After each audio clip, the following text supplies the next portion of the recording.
It began with a signal, faint, fractured, and unlike anything the scientists at NASA's Deep Space Listening Array had ever encountered. The technicians assumed it was a cosmic anomaly at first, a flicker of static from the outer belt of pulsars, but when the fragments were reassembled, they revealed something impossible, a repeating pattern of mathematical sequences that translated into ancient Aramaic. The translation wasn't perfect, but it carried one haunting message that froze the room to silence. He is returning. Dr. Jonathan Hale, a seasoned astrophysicist and a man who no longer believed in miracles, was the first to decode it. For years he had buried himself in logic and equations, but as he stared at the pattern, he felt something stir in the corners of his mind, a whisper older than memory. The words pulsed across the screen with rhythmic precision, like a living heartbeat echoing through the fabric of space. At first, he tried to dismiss it as coincidence, the brain's tendency to find meaning in chaos, but when the message repeated itself a second time, this time with coordinates attached, his doubt turned into cold unease. The coordinates pointed to an isolated region of the Atacama Desert in Chile, one of the driest and most lifeless places on Earth. A place NASA had used for testing Mars rovers because of its harsh, otherworldly terrain. Within hours, the agency authorized a small covert team to investigate, led by Dr. Hale himself. He was joined by Elena Cruz, a linguist with deep knowledge of biblical languages, and Commander Marcus Reed, a pragmatic military liaison who trusted no one, not even his own shadow. The flight to Chile was long and tense. No one spoke much. The desert stretched endlessly beneath them, a vast expanse of cracked earth and silent wind. When they finally landed, they were met by a blinding sun and an eerie stillness that made even the air seem ancient. They set up their instruments near the coordinates, expecting perhaps a meteorite, a debris field, or even a deep space communication relay. But what they found buried beneath the sand was nothing any of them could explain. It was a structure, half exposed by the wind, metallic, yet covered in strange etchings that resembled early Christian symbols. The surface shimmered faintly under the sun, and when Elena brushed away the sand, her hand trembled. "These are Greek letters," she whispered, "but they're intertwined with something else, something older." The carvings formed phrases like "the light returns" and "the promise awakened." They scanned the artifact, and the instruments went wild, magnetic fields spiking, radiation patterns weaving in and out like breath. Suddenly, a pulse of light erupted from its surface, and the team was thrown back by an invisible force. Jonathan woke seconds later to a high-pitched ringing in his ears and the sight of the object now glowing softly, almost breathing. Then the light began to shape itself, flickering into a form. It wasn't solid, but it was unmistakably humanoid. A figure of radiance and calm stood before them, neither male nor female, but with a presence that felt eternal. Its voice wasn't heard through ears, but directly in the mind, resonating like a choir of 1,000 voices speaking as one. "Do not be afraid," it said. "I am a messenger of the first light. I have come because the cycle nears completion." Elena fell to her knees, tears running down her face. "Who are you?" she asked in a trembling voice. The being looked at her with eyes that seemed to contain galaxies. "We are known by many names across the stars. Some called us the Watchers. Others called us the Keepers of the Threshold. But once, long ago, your kind called us angels." Jonathan's rational mind fought to process what he was hearing. "You're saying you're extraterrestrial? That the angels in the Bible were beings from another world?" "There is no separation between the heavens and the stars," the being replied. "What you call divine and what you call cosmic are but two reflections of the same source. The one you name as the Son of Man was not of Earth alone." A silence fell heavier than gravity. Commander Reed tightened his grip on his weapon, though he knew it was useless. The being turned toward Jonathan, its light dimming to a gentler glow. "The message you received is not a warning. It is a preparation," it said. "The time appointed draws near. The veil between worlds thins, and soon, he will return, not as flesh, but as light." Jonathan's voice was barely a whisper. "You mean Jesus?" The being's light pulsed softly, as if acknowledging the name. "The one you call Jesus was of divine essence, but not bound to a single form. When he departed, he promised to return. What your world has not understood is that his return is not bound by your concept of death or birth. It is an awakening that will transcend the boundaries of this planet. Suddenly, the ground beneath them trembled, and the light around the being began to flicker erratically. The wind rose into a howl, swirling sand into a vortex around the site. The being raised its hand, as if shielding them from something unseen. They are watching, it warned. Those who fear his return, the ones who have long kept mankind asleep. And then, as abruptly as it had appeared, the being dissolved into the air, leaving only the faint scent of ozone and the echo of its words in their minds. When the wind finally settled, Jonathan and the team stood in stunned silence. The artifact was gone. In its place was a single object, small, metallic, and humming faintly with energy. It looked like a cross, but not of human design. Elena picked it up carefully, holding it as if it were sacred. "It's warm," she said softly. They returned to their base with the artifact, but already the world outside seemed to shift in strange ways. Communication satellites began picking up unknown frequencies. In Rome, the Vatican's observatory reported anomalous celestial activity near the Orion Belt. Religious leaders received anonymous messages warning of the awakening of light. And far away in Washington, a secret meeting was called within the Defense Intelligence Agency.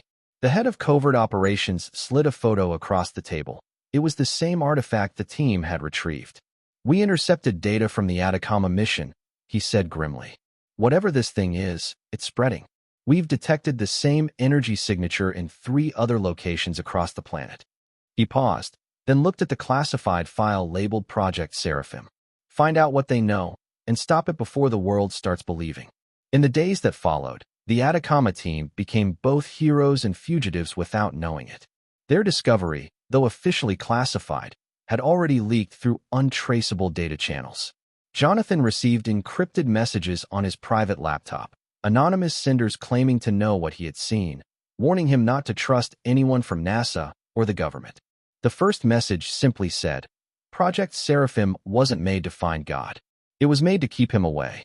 He read it again and again, trying to make sense of the words, but they filled him only with dread. Meanwhile, the artifact they had recovered began to behave strangely. It emitted soft vibrations at midnight every night, followed by faint harmonics that sounded eerily like choral voices echoing from inside metal. Elena recorded the sounds and ran them through a spectral analyzer, only to find that the frequencies formed geometric patterns, precisely aligned to ancient temple architecture found in Jerusalem. "It's as if it's singing," she whispered. "As if it remembers." Jonathan tried to stay rational. "It's emitting low-frequency resonance, nothing more," he said, though his tone betrayed doubt. "But why would the pattern resemble temple geometry?" Elena gave him a haunted look. "Because it was built by the same source," she replied quietly. "The message wasn't random. It's connecting ancient faith with something extraterrestrial. It's trying to remind us of who he really was." That night, Jonathan dreamed. He saw endless stars forming into the shape of a man whose eyes burned like molten light. The voice that spoke to him wasn't human. It was the same resonance that had filled the desert air. "When the veil lifts, all eyes shall see him, not in clouds, but in light itself." Jonathan awoke gasping, his bedsheets soaked with sweat. The clock read 3:33 a.m., and the artifact on the table beside him was glowing faintly, pulsing in rhythm with his heartbeat. Thousands of miles away, deep inside the Vatican's apostolic archives, Cardinal Vincenzo Moretti was being led down a hidden corridor by 2 silent guards. The air smelled of old parchment and candle wax, heavy with centuries of secrecy. They stopped before a locked steel door marked Archivum Prohibitum. The cardinal unlocked it with trembling hands and entered a chamber lined with relics never seen by public eyes. In the center lay a glass case holding a fragment of metal etched with unfamiliar markings, the twin of the Atacama artifact. A priest standing in the shadows stepped forward. "Your Eminence, it has begun, hasn't it?" he asked in a low, fearful voice. The cardinal nodded grimly. "Yes, the pattern has awakened again, just as it did in 1947. The priest crossed himself. "Then the prophecy is true. The messengers are returning." Cardinal Moretti turned to him sharply. "No, they must be contained. The Church cannot allow confusion among the faithful. If the world learns that the angels were never metaphors, but visitors from the stars, faith will collapse. We must preserve the mystery of salvation, not let it be rewritten by machines from the sky. The priest hesitated. But if this is truly the return he spoke of, shouldn't we prepare the world instead of hiding it? Moretti's eyes hardened. The world is not ready for the truth. Even the Vatican Observatory reported celestial anomalies aligning with Revelation symbols, the trumpets of Orion, the red pulse over Jerusalem. If this continues, people will lose their minds. We keep the secret because faith survives only when mystery remains. Outside, storm clouds gathered over Rome, though the weather forecast had predicted clear skies. Strange flashes lit the heavens, forming momentary shapes that looked like wings. Across the world, others saw them too. Pilots reported glowing forms moving through upper atmosphere at impossible speeds. Amateur astronomers caught glimpses of spiral lights over the Pacific. And in Jerusalem, worshippers at the Western Wall claimed to hear a deep, resonant hum rising from beneath the ground. At NASA headquarters, Jonathan was summoned to a classified briefing. The room was cold, the walls lined with screens showing data streams and satellite images. General Hawthorne, a hard-eyed man with decades of covert operations behind him, stood at the head of the table. "Dr. Hale," he said flatly, "what you brought back from Chile isn't just a rock. It's a transmitter, and it's waking others." He clicked a remote, and the screens filled with maps marked by glowing dots, one over the Gobi Desert, one beneath the ice of Antarctica, one deep in the Sinai Peninsula. 3 more energy signatures identical to your artifact, all activated within 48 hours of your discovery. Jonathan leaned forward. "So they're communicating?" "We don't know," the general replied. "But they're aligning, triangulating. We think they're forming a global network. And whatever message they're preparing, it's not just for us." Elena, who had been invited to the meeting reluctantly, spoke up. "You said Project Seraphim was meant to detect deep space signals. But someone told us it was meant to stop them. Which is it?" The general's jaw tightened. "You don't need to know that." Jonathan slammed his hand on the table. "We do need to know. If something is happening that involves the return of what people call divine, humanity has a right to understand it." The general leaned close, voice low and deadly calm. "You're a scientist, doctor, not a prophet. Stick to what you can measure." After the meeting, Jonathan and Elena exchanged looks of silent fear. Something was terribly wrong. If the government was trying to suppress this, then they knew more than they admitted. That night, they stole a copy of the data logs and left the compound, disappearing into the desert before dawn. For 3 days, they traveled off-grid, following the coordinates of the next activation point, Sinai. According to the data, another artifact had been buried deep beneath Mount Catherine, near the very place Moses was said to have seen the burning bush. The closer they got, the more bizarre their experiences became. Radios malfunctioned, GPS failed, and each night, they saw strange lights hovering silently over the horizon, vanishing whenever they tried to photograph them. When they reached the mountain, they met a group of Bedouin locals who refused to climb higher. One of the elders warned them in hushed tones, "The mountain sings at night. Those who hear it see things no man should see." Ignoring the warning, Jonathan and Elena ascended under a pale moon. Near the summit, they found a narrow fissure leading into the rock. Inside, the air was warm and faintly luminescent, as though the stone itself breathed light. At the end of the passage, they found it, a chamber carved by no human hand. And there, floating above a pedestal, was another artifact identical to the one from Atacama. As they approached, both felt a vibration through the air, a pulse matching their heartbeat. Then the artifact projected a holographic image into the chamber, a vast network of light forming a human silhouette across the earth, stretching from desert to ocean, its heart centered over Jerusalem. Elena's voice quavered. "It's not building a machine, it's building a body." The chamber trembled. The image intensified. And from the projection, a voice spoke again, resonant and calm. "The word becomes light once more. The flesh was but the first form. Prepare the eyes of the blind." Suddenly, the artifact dimmed, and the mountain shook violently. Jonathan grabbed Elena's arm, pulling her toward the exit as the rocks collapsed behind them. When they stumbled out into the night air, they saw streaks of light rising from the desert below, like beams shooting into the sky. Elena whispered, It's starting. Miles away, deep beneath the Vatican, alarms began to blare. Cardinal Moretti stared at the monitor in disbelief. The signal's triangulation was complete. The pattern formed an ancient sigil known only to a handful of papal scholars, the seal of the return. He crossed himself and whispered, "God forgive us, the heavens are opening." The next 48 hours reshaped history, though the world didn't yet realize it. What began as isolated anomalies in remote deserts became a global cascade of inexplicable events. Power grids flickered simultaneously in major cities. Astronomers across continents reported synchronized light patterns rippling through the night sky, forms resembling constellations, but not any known to human record. From Mecca to Jerusalem, from the Andes to the Arctic, witnesses described a low-frequency hum resonating through the Earth itself, as if the planet had begun to sing. News agencies scrambled for explanations, but governments issued swift denials. Satellite footage was confiscated, observatories were silenced, and scientific communities found their data access abruptly restricted under national security orders. Publicly, authorities called it solar activity. Privately, world leaders were panicking. In Washington, President Albright sat in a sealed briefing room as images from around the world played on the wall monitors. Each image showed the same phenomenon: vertical beams of light rising from sacred sites, temples, cathedrals, and ancient ruins alike. "You're telling me this is natural?" she asked, voice tense. General Hawthorne shook his head. "No, ma'am. It's coordinated. These energy spikes correspond exactly to the coordinates transmitted through Project Seraphim.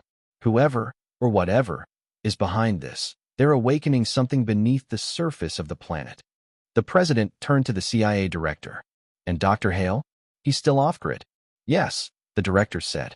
"He and crews disappeared 3 days ago. We believe they're heading toward Jerusalem." The president exhaled heavily. "If he's right about what's coming, we need to control the narrative before faith collapses or explodes." While world leaders deliberated, Jonathan and Elena were crossing the barren expanse of the Negev Desert in a stolen jeep, the wind whipping dust across their faces. Their vehicle's radio crackled with snippets of panic. Preachers crying out that the apocalypse had begun, scientists insisting it was an elaborate hoax, and world news anchors struggling to keep calm as images of glowing skies flooded social media. Jonathan stared ahead, his face drawn. "The coordinates lead here," he said, pointing at the map spread over the dashboard. "Right beneath the old city. There's a convergence point below the Temple Mount. If the artifacts are connecting, that's where they'll complete the pattern." Elena nodded, her eyes glinting with both fear and faith. "That's where the veil will lift." They reached Jerusalem under cover of night. The city pulsed with a strange energy, lights flickering, power surging, people gathering in the streets whispering prayers in dozens of languages. Yet amid the chaos, a strange calm seemed to hang in the air, as if the world itself were holding its breath. They met an underground contact, Father Gabriel, a young Jesuit priest who had been secretly following the same celestial patterns. He led them through ancient tunnels beneath the city, lit only by torches. The deeper they went, the stronger the resonance became, like a heartbeat echoing through the stone. Finally, they reached a vast underground chamber that had been sealed for centuries. Its walls were covered with carvings, winged figures, spirals of stars, and words etched in Aramaic. "The light shall walk among men once more." In the center of the chamber floated another artifact, the final one, its glow soft but steady. As they approached, all three felt a wave of heat and a rush of emotion, as if every cell in their bodies recognized the energy. Jonathan raised the first artifact they'd found in Atacama. Instantly, it began to vibrate, humming in harmony with the one before them. The air shimmered, and beams of light connected the two, then extended outward through the chamber walls, shooting unseen into the sky. Above ground, people across Jerusalem gasped as a luminous pillar erupted upward from the Temple Mount, piercing the clouds and expanding into a vast halo that shimmered over the city. The phenomenon was visible from space, an immense ring of golden light hovering above the earth. Elena fell to her knees, tears streaming down her face. "It's happening," she whispered. The chamber filled with blinding light. The air itself seemed to vibrate with music, ethereal, harmonic, unlike anything human. Then a voice spoke, not in words, but in pure resonance, filling their minds and hearts at once. The time of silence is ending.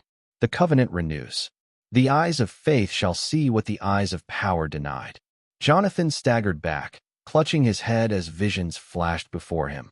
Cities bathed in light, people looking skyward in awe, and among them a radiant figure descending, not through clouds, but through beams of energy woven from light itself. The figure was unmistakable, and yet beyond human comprehension, a presence that was both Jesus and something cosmic, as if divinity had stepped across the threshold of the stars. When the vision faded, the chamber was quiet again. The artifact's light dimmed, though it continued to hum softly. Jonathan turned to Elena, breathless. "It's not the end," he said. "It's an awakening. They're not destroying the world, they're preparing it."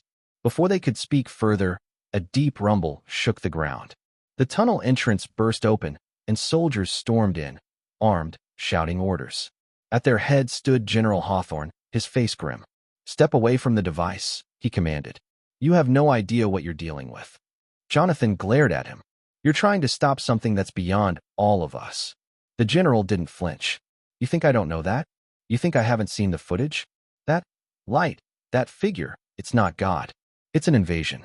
These beings are manipulating human belief to gain control." Elena shook her head. "No, they were here long before us.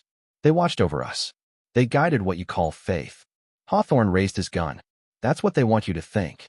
Before he could act, a pulse of energy erupted from the artifact, knocking everyone to the ground.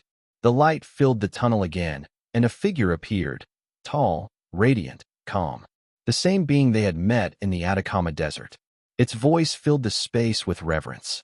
"The choice was given to your kind, faith or fear. You chose fear, and so the truth was hidden. But the time of concealment is over."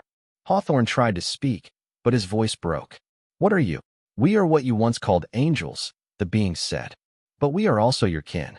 You are not the children of dust, but of light scattered across the stars. The one you call the Christ was our bridge, sent to awaken that memory." Elena's eyes widened. Then his return. The being turned toward her, light flickering gently. "It is not the arrival of one man. It is the awakening of all. The light will not come to rule, but to reveal." Suddenly, the artifact flared once more, and the being's form began to dissolve. "They are coming," it said urgently. "The ones who guard the old order. Protect the light, or it will be buried again." Then it vanished. The soldiers scrambled, the ground still trembling. Jonathan grabbed Elena's hand and ran deeper into the tunnels, clutching the artifact as alarms echoed from above. When they emerged onto the surface, Jerusalem was bathed in gold. People stood in the streets, weeping, praying, reaching upward. But amid the awe, dark aircraft appeared in the skies, military drones circling the glowing halo, preparing to strike. Jonathan whispered, "They're going to try to shut it down." Elena looked up at the shimmering sky, her voice trembling. "You can't kill light." Moments later, the drones fired.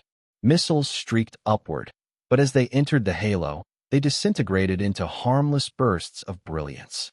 The crowd gasped. The halo pulsed once, then expanded, enveloping the entire city in warmth and radiance. Every screen in the world flickered. Cameras, phones, satellites, all went white for 7 full seconds. And in that white light, billions of people saw the same vision, a figure of light standing among them, smiling gently. A voice echoed across the world, resonant and clear, "Be not afraid. The promise remains." When the light faded, power returned, and the skies cleared. The halo was gone, but something had changed, something deep and unspoken. Across the planet, people woke from the experience with tears, awe, or newfound calm. The governments called it a mass hallucination triggered by electromagnetic radiation, but those who had felt it knew better. In the Vatican, Cardinal Moretti knelt before the relic in the archives. His faith, long built on secrecy, trembled within him. "Forgive me," he whispered. "All these years, we feared your truth." The relic pulsed once, as if answering him. And far away in Jerusalem, Jonathan and Elena stood atop the Mount of Olives, the desert wind cool on their faces. The artifact in Jonathan's hand no longer glowed. But faintly, beneath its surface, a single phrase shimmered in light. "He is within you." They stared at it in silence. Around them, the dawn began to rise, golden, immense, washing over the world like a promise fulfilled. The world after the light event felt like a place suspended between two breaths. People awoke as if emerging from a shared dream, their eyes wet with tears they could not explain. Across the globe, from the crowded streets of Mumbai to the windswept plains of Patagonia, ordinary men and women sensed something had shifted in the fabric of reality. Some wept quietly in churches and temples. Others stared at the sky, searching for the glow that had vanished, wondering if it had ever been real. And yet, deep within that collective stillness, a quiet certainty began to grow. The promise they had been taught, feared, or dismissed for centuries was awakening, not as prophecy, but as a living truth.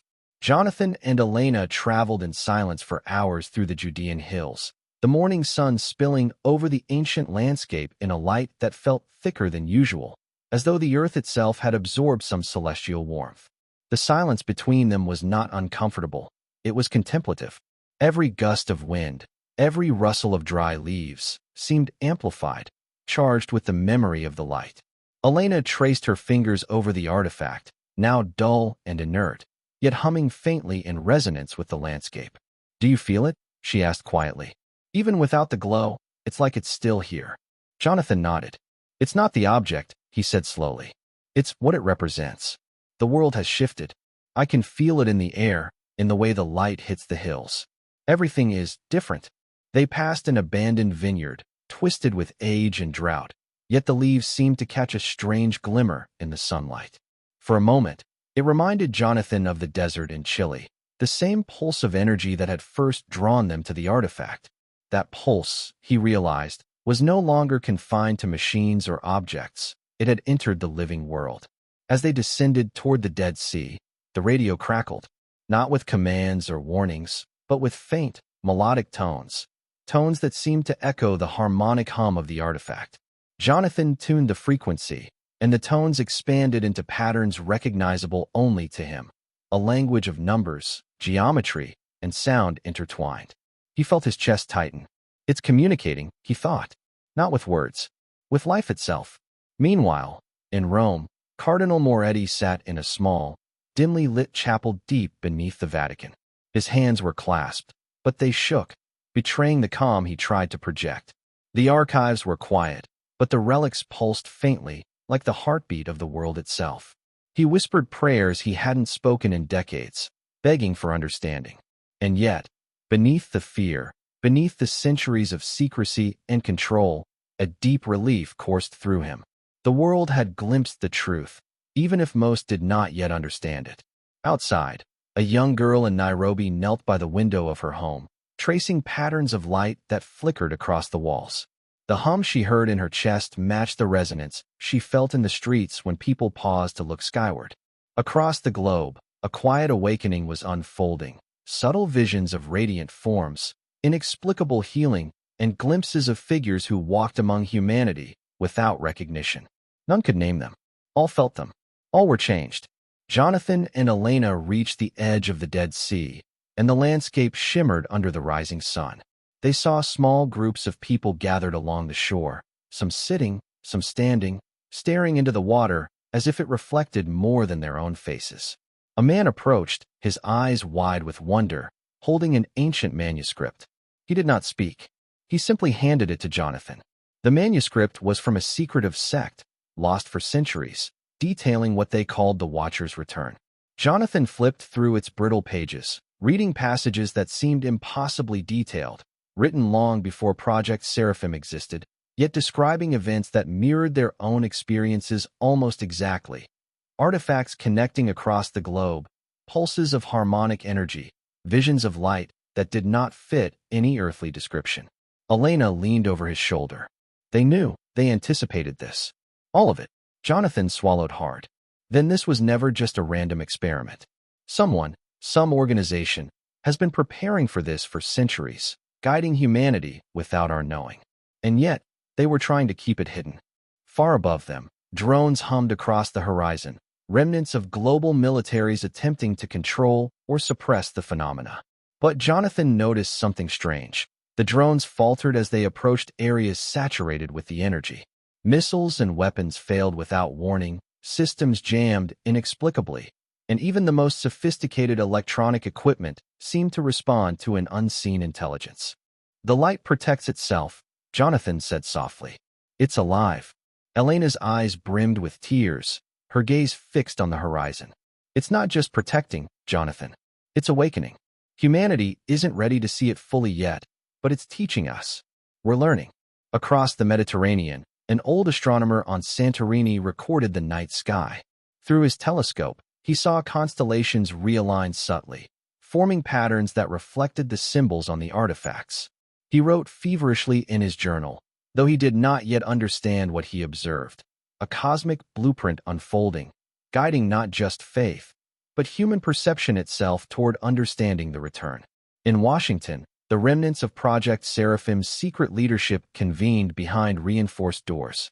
Documents, long buried in secure vaults, revealed a chilling history. Centuries of clandestine oversight, manipulation of science and faith alike, all intended to prevent humanity from seeing the light until it could be safely controlled. And yet, despite their efforts, the phenomena could not be contained.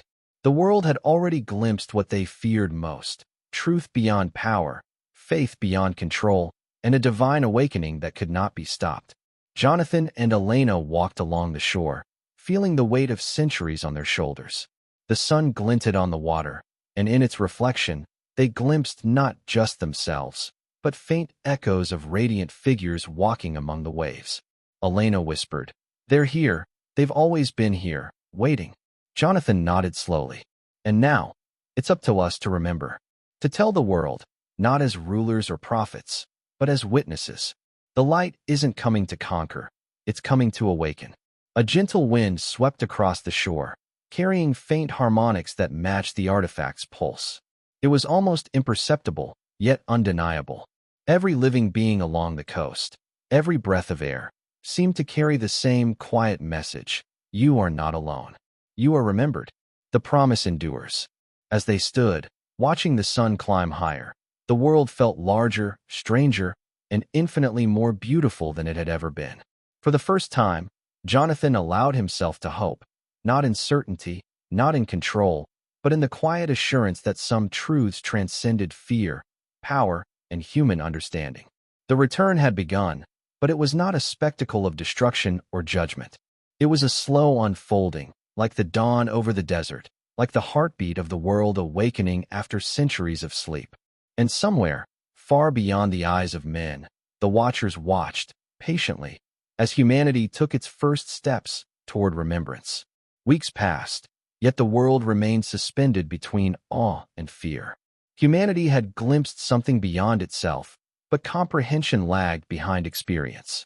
Governments struggled to maintain control, military forces attempted to study and weaponize residual energy, and religious institutions debated how, or if, to explain the light event.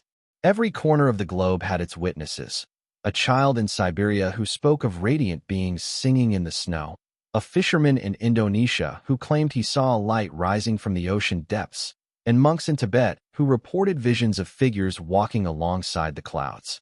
Jonathan and Elena moved cautiously through Europe, avoiding airports and major highways, tracking the residual hums of the artifacts. Each resonance led them closer to a larger pattern, a network that seemed to pulse across the planet. They realized the artifacts were not isolated. They were part of a system, a grid aligning sacred sites, ancient knowledge, and cosmic frequencies. The realization made Jonathan's chest tighten. It's a map, he thought. A map not of territory, but of consciousness. Elena stopped by the remnants of a Roman aqueduct, worn by centuries of wind and water. "It's beautiful," she murmured, tracing her hand along the stone. "These places were built to withstand time, but the light, it's older than any of this. It's everywhere." Jonathan nodded. "And it's waking us slowly. Not all at once, but in ways we can't yet control. That's why governments are panicking. They think they can contain it, stop it, weaponize it. But it isn't theirs to control. In Rome, Cardinal Moretti convened an emergency session with several secretive clergy members and scholars who had long monitored hidden prophecies. Scrolls dating back centuries described patterns that mirrored the light event, the convergence of celestial alignment, harmonic resonance, and human awakening. The texts warned of external forces attempting to suppress knowledge of the return, labeling them the keepers of the veil. The same phrase Jonathan had read in the manuscript at the Dead Sea. Moretti sighed, his fingers brushing the ancient parchment. "We were guardians of faith," he murmured. "But in trying to protect it, we have been blind. The light cannot be hidden. Not anymore." Meanwhile, an unknown organization, operating in the shadows, activated its response. Deep underground in a fortified facility beneath Geneva, scientists, military strategists, and technocrats monitored every anomaly. Their objective: neutralize the rising energy grid before it reached critical mass. Dr. Louise Ferrier, a physicist once respected in global energy research, stared at the monitors in horror. "It's spreading faster than our models predicted," she said. "Whatever this is, it's alive." Her colleague, a cold operative named Krell, pressed a finger to a screen showing resonance spikes over Jerusalem. "Contain it," he ordered. "We cannot let the world see what is coming. Fear will give us power. Awareness will destroy it." Back in Europe, Jonathan and Elena followed a faint signal to an abandoned monastery in the French Alps. The building, centuries old, had been a place of hidden study for mystics and alchemists. Inside, they found yet another artifact, faintly pulsing in harmony with the ones at Atacama and the Dead Sea. As Jonathan reached out, the artifact projected a holographic map of the earth, lines of light connecting every sacred site, converging on one location, Jerusalem. Elena gasped. "It's all pointing there. That's where it will happen fully." A sudden tremor shook the monastery. Dust fell from the ceiling, and the air vibrated with low-frequency resonance. They realized they were not alone. Shadows moved in the corners, figures dressed in black tactical gear, armed with advanced weaponry. Krell and his operatives had followed them, intent on seizing the artifact. Jonathan clenched the artifact to his chest, the pulse now synchronized with his heartbeat. The shadows lunged. But before a shot could be fired, the artifact emitted a piercing note of harmonic resonance. The sound penetrated walls, minds, and bodies alike. The intruders froze mid-step, their weapons clattering harmlessly to the floor. Elena's voice trembled, both fearful and awed. It's defending itself." Jonathan nodded. "Not just defending. Teaching." Outside, the resonance spread through the Alps. Birds froze in mid-flight, streams of water shone with spectral light, and the very air shimmered as if vibrating in acknowledgement of the artifact's command. The team of operatives scrambled, dazed, as if confronting an intelligence far beyond human comprehension. When the light subsided, Jonathan and Elena were alone. The artifact hummed softly, guiding them onward. "We have to move," Jonathan said. "Every artifact is converging. Every site is waking. We're the only ones who can witness it safely." Across the Atlantic, satellites detected a global spike of unknown energy. In Los Angeles, a mother watched as her child's toy blocks floated and rearranged themselves into patterns depicting constellations. In Cairo, a street preacher wept as he recited prayers and saw luminous forms walking silently among the people. The light, subtle yet undeniable, was awakening not just faith, but perception itself. In Rome, Moretti gazed at the pulsing relic in the archives. His hands shook as he realized the final convergence would happen soon. "It is not the end," he whispered, "but the beginning." And yet, the world is not ready. Jonathan and Elena reached the outskirts of Jerusalem at night. The city glimmered under the moon, quiet yet brimming with energy. Every street, every rooftop, every stone seemed aware of their approach. The artifacts thrummed in resonance, linking their consciousness with the world around them. Elena touched Jonathan's arm. "Do you feel it?" she asked. "It's everywhere. The whole city, it's alive with it." Jonathan closed his eyes, letting the hum fill him. "It's teaching us patience," he murmured, "and reverence. The return isn't a moment. It's a process, and we're only beginning to understand what that means." Above them, in the heavens, faint streaks of light shimmered between stars. Though the world slept or wondered, the cosmic watchers observed. They waited. And humanity, unaware of the forces both protective and conspiratorial at work, stood on the threshold of revelation.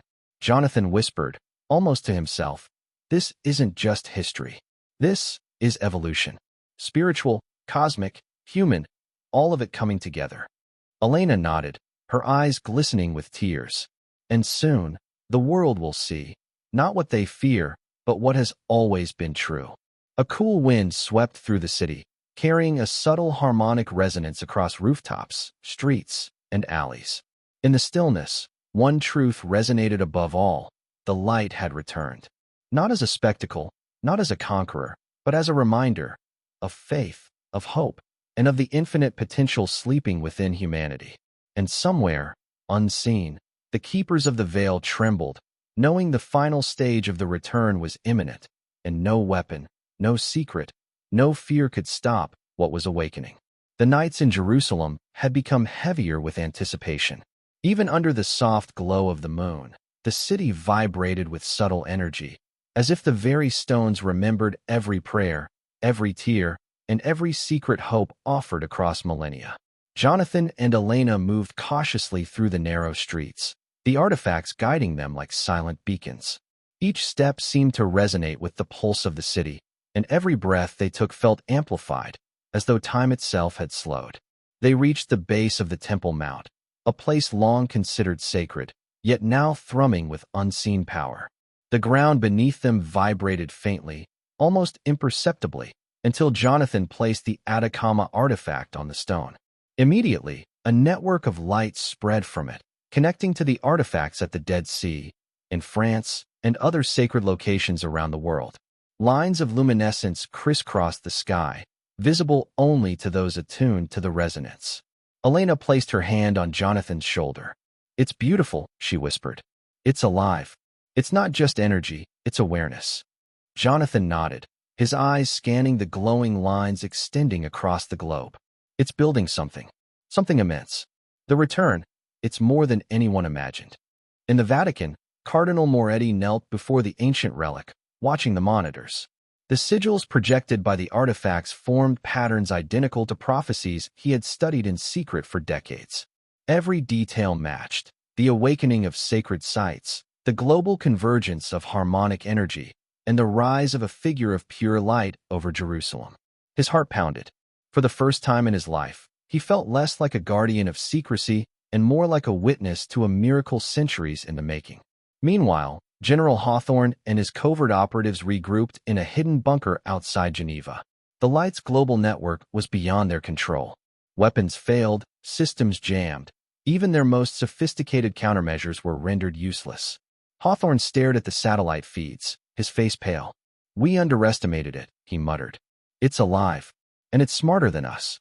Back in Jerusalem, Jonathan and Elena ascended a narrow staircase leading to a high platform overlooking the city.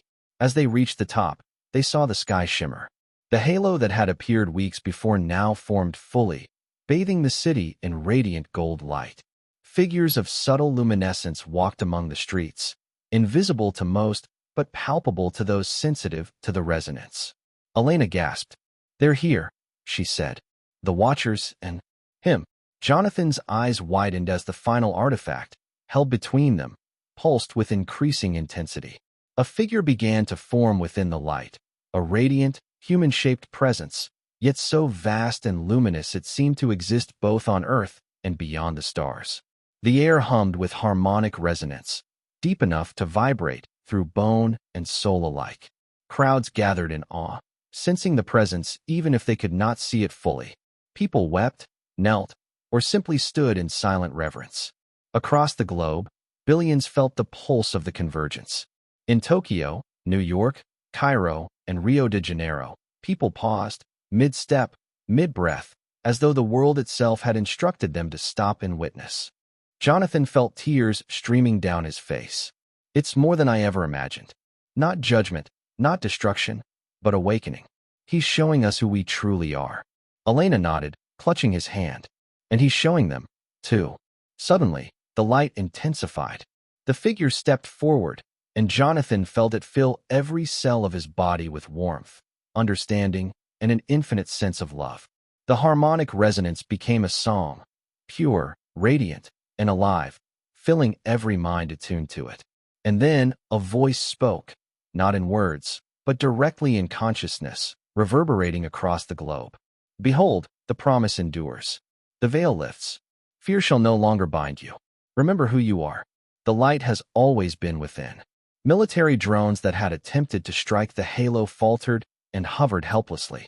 Soldiers and pilots alike fell to their knees, overwhelmed by an energy that could not be resisted. Even Hawthorne, watching from his bunker, pressed his hands to his chest, gasping as the light pulsed through the globe, shattering fear and authority alike. In the Vatican, Moretti dropped to his knees. "Forgive us," he whispered. "We tried to hide you, and yet you revealed yourself anyway." The relic before him pulsed in harmony with the global artifacts, confirming the awakening was complete. Jonathan and Elena stood together on the platform, witnessing a vision that transcended comprehension. The figure of light expanded, stretching its arms across the sky, and every city, every sacred site, every living being felt its embrace. In that moment, humanity glimpsed the infinite, the beauty, the pain, the love, and the potential that had been waiting beneath the veil for millennia. Then, as the first rays of dawn touched the horizon, the light began to settle, becoming less overwhelming but no less radiant. Its presence lingered, a subtle hum in the air, a whisper in the hearts of all who had witnessed it. The watchers, unseen yet present, retreated, leaving humanity with a choice: to remember the awakening, or to forget and fall back into the comfort of ignorance. Jonathan turned to Elena, exhausted but filled with awe. "It's done," he said softly. "At least for now." Elena shook her head gently. "No, it's only just beginning. The world has seen the light. The awakening has started. And now, we carry it forward." Above them, the sky cleared, yet faint threads of luminescence lingered, connecting the sacred sites once again. It was a reminder, a promise, and an invitation. The return was not a single moment, but a journey, a slow unfolding that would reshape humanity from within, one heartbeat at a time. And in that quiet, after centuries of waiting, the world finally understood. The light had always been there. All along. The days following the full convergence were unlike anything the modern world had ever experienced.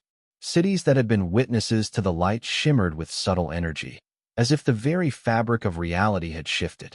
Electricity hummed differently in the wires, shadows seemed softer, and a quiet resonance could be felt beneath the feet of anyone attuned enough to notice. Humanity had glimpsed divinity, and though the memory of the light faded for some, it lingered like an echo in the air, impossible to erase. Jonathan and Elena moved carefully through the streets of Jerusalem. The city had transformed. The once familiar roads and alleys felt alive, almost conscious. People walked with a new awareness, pausing to marvel at ordinary things: a flower, a stone, the reflection of light on water, as if the universe itself had become transparent to them.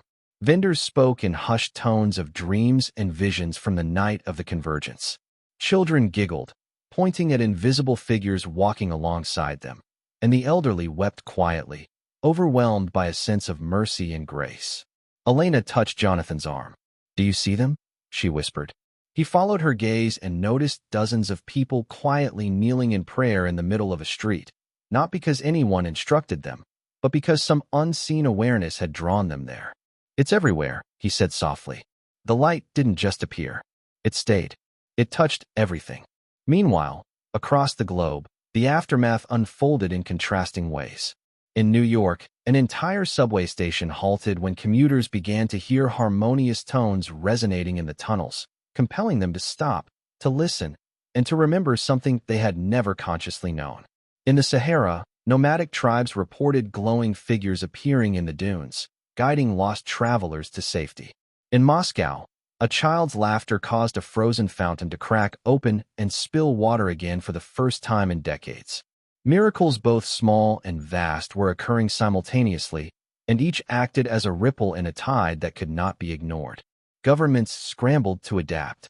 Some denied the phenomena, attempting to frame reports of miracles as mass hysteria or environmental anomalies. Others quietly studied the energy, sending scientists and engineers to attempt to harness or suppress it. Yet every effort failed. Instruments failed, weapons malfunctioned, and even satellites blinked or transmitted incoherent data when near sites of high resonance. It became painfully clear the light was not a tool to be controlled. It was a force of awakening. In the Vatican, Cardinal Moretti oversaw gatherings of secret scholars, clergy, and scientists who had dedicated their lives to tracking hidden prophecies. He watched global feeds of cities and sacred sites pulsing with residual light. "We cannot stop this," he said quietly, voice trembling. "It is not ours to command. It is a revelation, not a weapon." Back in Jerusalem, Jonathan and Elena reached the Western Wall. They laid the artifacts down on the ground, aligning them carefully. The remaining hums merged into a singular resonance, vibrating through the ancient stones and into the ground beneath. Jonathan closed his eyes and felt the pulse spreading beneath the city, through the lands, across the seas, into every continent simultaneously. It was subtle but undeniable. The world itself had been awakened. Elena whispered, "It's teaching humanity patience, courage, faith. But not all are ready." As if on cue, the sky flickered in unison across the globe. Dark, swirling clouds, storms that defied natural patterns, gathered above major cities. Lightning struck, but instead of destruction, the energy illuminated visions of angels and watchers moving alongside humanity, warning, guiding, and inspiring those willing to see. In Rome, Moretti crossed himself, silently praying for those who would resist or misunderstand the light. In Geneva, Krell and the remnants of the suppression organization watched their instruments fail again. Their frustration reached a breaking point. "We underestimated them," Krell hissed. "It's not just light, it's intelligence, awareness, guidance. We cannot fight it.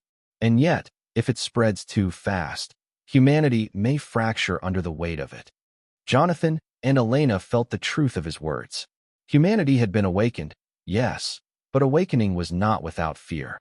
Those who clung to control, power, or dogma resisted, while others embraced the light fully. Miracles coexisted with confusion, peace intertwined with chaos. Every soul's response shaped the next pulse of the awakening. Then, as the sun dipped below the horizon, a subtle brilliance emanated from the artifacts. It was not as overwhelming as the initial convergence, but it was intentional, deliberate. Shapes formed in the glow, figures both human and luminous, walking alongside ordinary people, guiding them in small, personal ways. A sick child healed, a lost traveler finding shelter, a heart hardened by fear opening to compassion. These were intimate revelations, the awakening unfolding at the personal level, not just globally. Jonathan took Elena's hand. "It's teaching us, not just showing us. Every person's choice matters.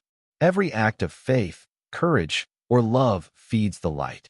Elena nodded, a tear tracing her cheek.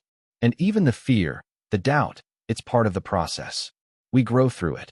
Above them, faint streaks of celestial light appeared, crossing the sky like threads connecting every awakened soul. Jonathan understood then what the Watchers had been preparing for all along. Humanity was not merely witnessing the return, it was becoming part of it. Each human choice, each act of belief or skepticism, was a thread in the tapestry of the awakening. In the quiet, far from the chaos of earthly politics and conflict, Jonathan and Elena stood together on a hill overlooking the city. The artifacts pulsed faintly in their hands, harmonizing with the hearts of billions. They realized that the return of Jesus was not a single figure descending from the heavens. It was the full awakening of consciousness, the revelation that divinity and humanity were not separate, and that the light had always been within. Jonathan whispered, "It's not over. Not yet. But the world has seen. And once the light enters hearts, it cannot be hidden again." Elena smiled softly, feeling the pulse beneath her skin. "We're the witnesses, the keepers, the guides. And now, we walk with the light." And across the globe, every city, every village, every soul felt it. The subtle hum, the quiet resonance, the awakening that would continue until humanity could no longer deny what had always been true. The light was real, eternal, and within all of them. The world held its breath. Days and nights blended as the pulse of the light continued to weave through every corner of the globe. Cities that had once been ordinary now shimmered faintly with energy. Ancient temples, churches, mosques, and synagogues became focal points of subtle, radiant power.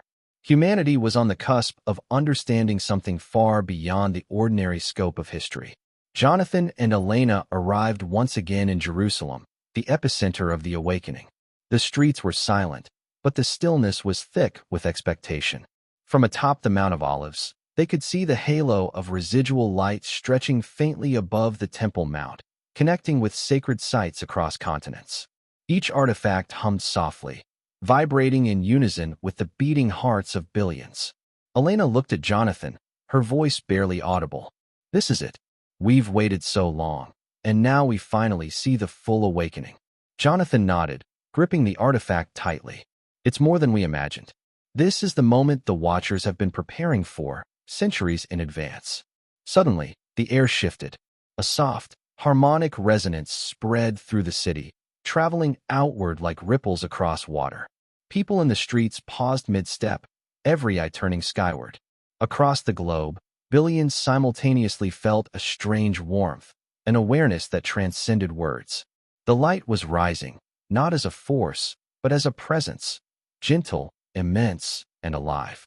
In the skies above Jerusalem, a figure of light emerged, more vivid than the first convergence, more defined and human, yet radiating a brilliance that defied comprehension. The Watchers accompanied it, luminous beings walking alongside humanity's perception, neither frightening nor imposing, but calm, guiding, and nurturing. Jonathan's chest tightened with awe. "It's him," he whispered. "The return, but not as a single figure descending from the clouds. He is within, and among us, and beyond us." People in the city experienced visions simultaneously. A blind man saw for the first time. A grieving mother felt the warmth of her lost child. A hardened criminal dropped to his knees, tears streaming, overcome with a sense of mercy and love he had never known. Across continents, the same patterns unfolded: healing, revelation, awakening, each soul touched uniquely, according to their heart. In the Vatican, Cardinal Moretti knelt with tears. "We were wrong to hide the truth," he whispered. "All these years, and yet, you have revealed yourself anyway." The relic on the altar pulsed in harmony with the global resonance, confirming that this final stage of the return was complete. Meanwhile, remnants of suppression organizations, Hawthorne, Krell, and their teams, watched in helpless awe. Every attempt to block, weaponize, or control the energy failed. Their screens displayed patterns too complex to comprehend, streams of harmonic light enveloping their instruments, their buildings, even their minds. For the first time, they understood. The light could not be contained, controlled, or stopped. It existed beyond human power. Jonathan and Elena descended toward the city streets. The artifacts glowed softly in their hands, synchronizing with the resonances around them. Each step felt sacred, as if the ground itself acknowledged their role in witnessing the final stage. Around them, the city pulsed gently, alive with invisible currents of energy connecting every living being to the light. The luminous figure moved closer, its presence filling every heart attuned to the resonance. Jonathan could sense not just love, but understanding, forgiveness, and infinite patience radiating outward. He fell to his knees, overwhelmed. Elena knelt beside him, feeling the same. The Watchers stood nearby, observing, ensuring that humanity could receive what it had waited for, without fear. A deep, resonant voice filled every mind, speaking simultaneously across the globe. "Behold, the return is not a single moment, nor a single person. It is the awakening of the light within all of you. Remember who you are. Remember your purpose.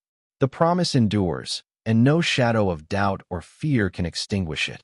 Jonathan and Elena closed their eyes, feeling the resonance pass through their very bones. Every act of faith, every moment of love or courage, every prayer whispered in secret over centuries flowed into the pulse of the light. Humanity was not merely witnessing the return, it was participating in it. Above the city, the halo expanded and shimmered like a living crown of stars. Across continents, Light and energy pulsed in rhythm with hearts everywhere. People looked at one another and saw not strangers, but reflections of divinity, glimpses of the infinite within themselves. The awakening was complete, yet ongoing, like the steady flow of a river that would never end. Elena whispered, tears streaking her cheeks. We've been chosen as witnesses, not to control it, but to remember it, and to carry it forward. Jonathan nodded. The return isn't him alone. It's us, too. Humanity awakening to what has always been true, that the light is within every heart, waiting to be remembered. The watchers, silent now, began to fade into the shimmer of the global resonance, their task complete. The luminous figure remained, but now it was not distant or separate. It was present in every person who had felt the awakening, in every heart willing to perceive it. Across the world, ordinary lives were transformed. Wars paused, grudges softened, people prayed for strangers instead of enemies. The light did not impose itself. It simply revealed the truth humanity had long forgotten. Love, faith, and remembrance were the true path. Jonathan and Elena stood hand in hand, looking over Jerusalem as the dawn broke. The city glowed, serene yet vibrant, and the pulse of the light settled into a rhythm that would persist as long as hearts remained open. Jonathan whispered, "It's done. The return is complete."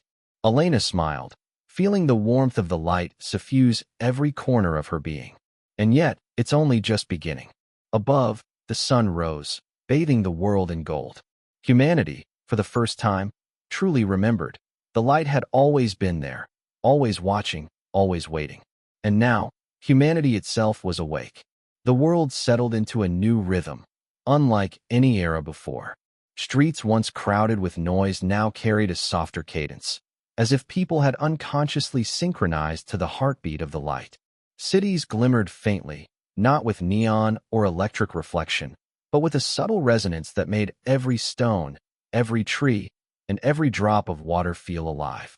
Humanity was awakening, not in uniform, but in intimate, individual ways.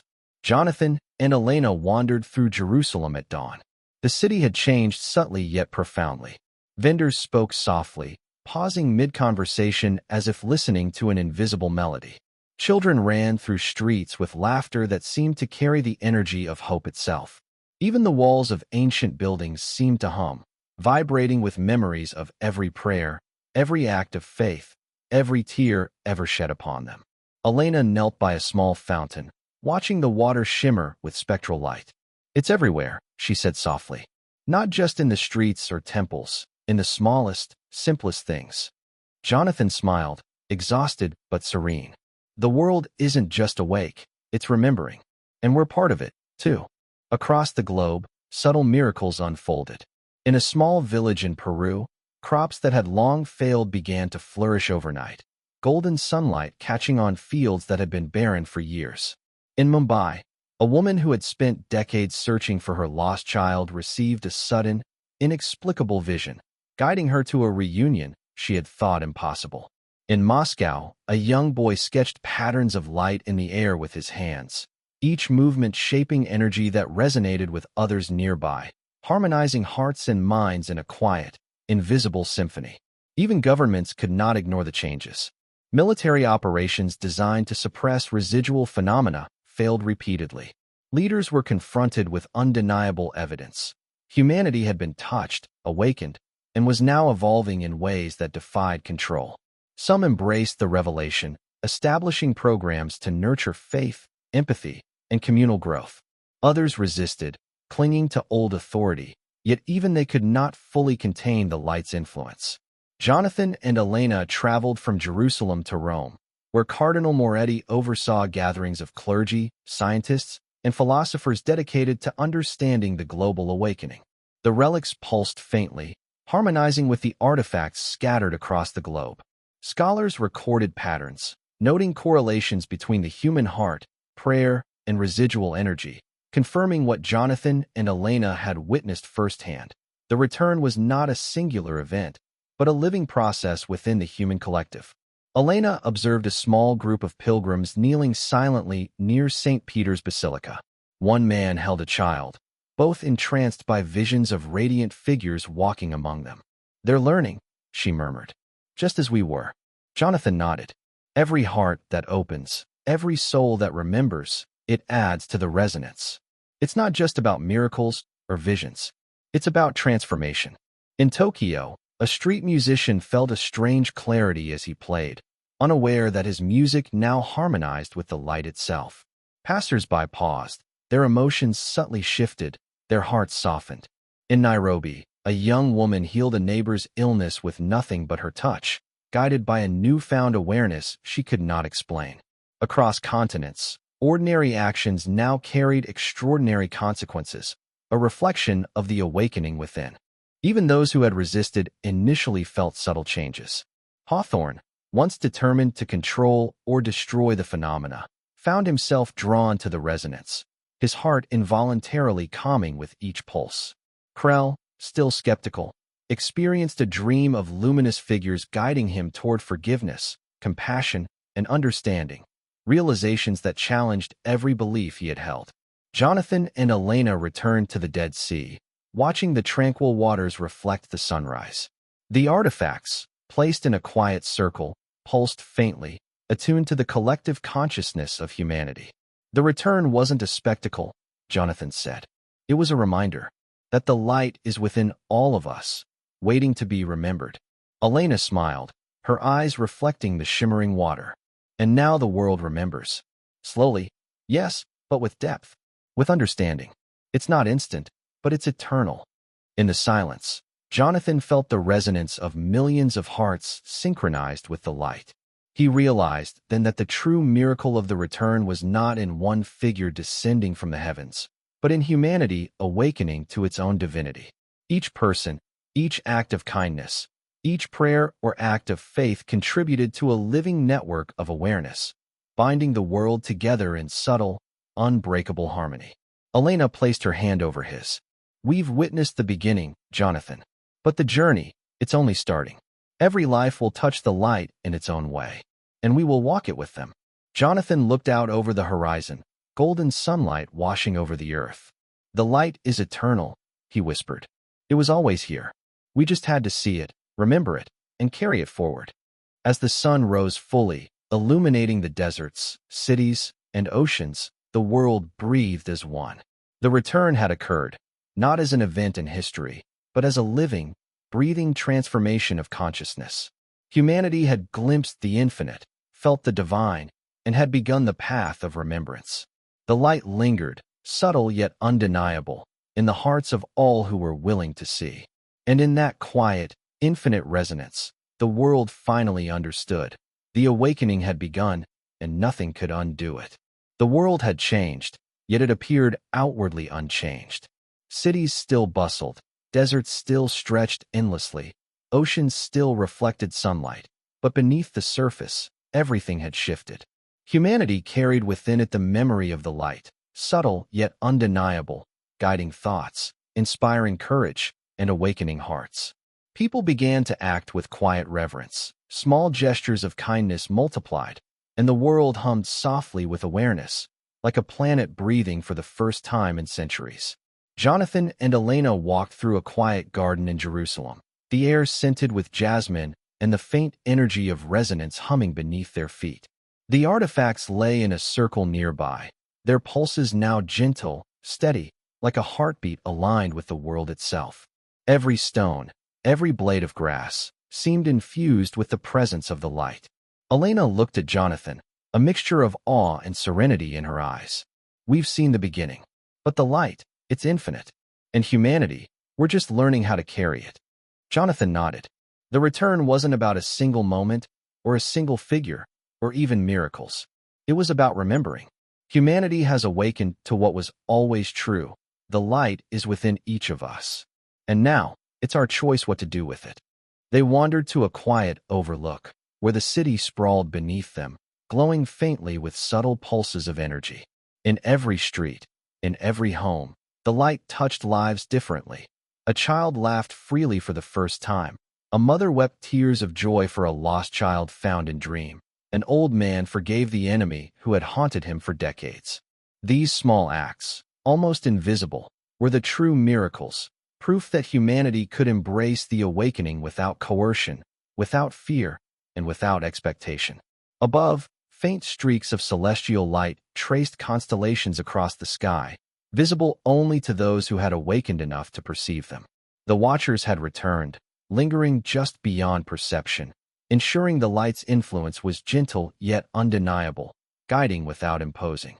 Their task was complete, but their presence remained, a subtle reminder that humanity was never alone.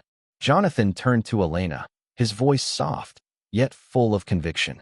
We've been witnesses, but also guides. We walk with them now. Every decision we make, every act of kindness, every moment of remembrance adds to the resonance. Elena smiled. And every time someone chooses love over fear, understanding over judgment, the light grows stronger. This isn't just history. It's evolution, spiritual, human, cosmic. We're part of it, but the world carries it forward. In Rome, Cardinal Moretti stood quietly in the cathedral, gazing at relics and illuminated manuscripts. His prayers were no longer for protection or secrecy, but for humanity's remembrance. The light had revealed the truth. The divine existed not as a distant figure to be worshipped, but as a presence within all hearts, guiding, inspiring, and awakening consciousness across time and space. Jonathan and Elena returned to the Dead Sea, standing at the water's edge. The calm surface reflected the sunrise, radiant but soft, shimmering with the resonance of the light. The world felt infinitely larger and more intimate at once. They realized that the return had never been about spectacle. It had always been about connection, awareness, and the choice to remember the divine spark within. Elena placed her hand on Jonathan's. We've seen it. The world has seen it. But the journey, it never ends. Each life is a continuation of the return. Jonathan inhaled deeply, feeling the pulse of millions of hearts, the hum of the planet, the quiet presence of the Watchers, and the lingering brilliance of the light. And every heartbeat carries it forward, he said.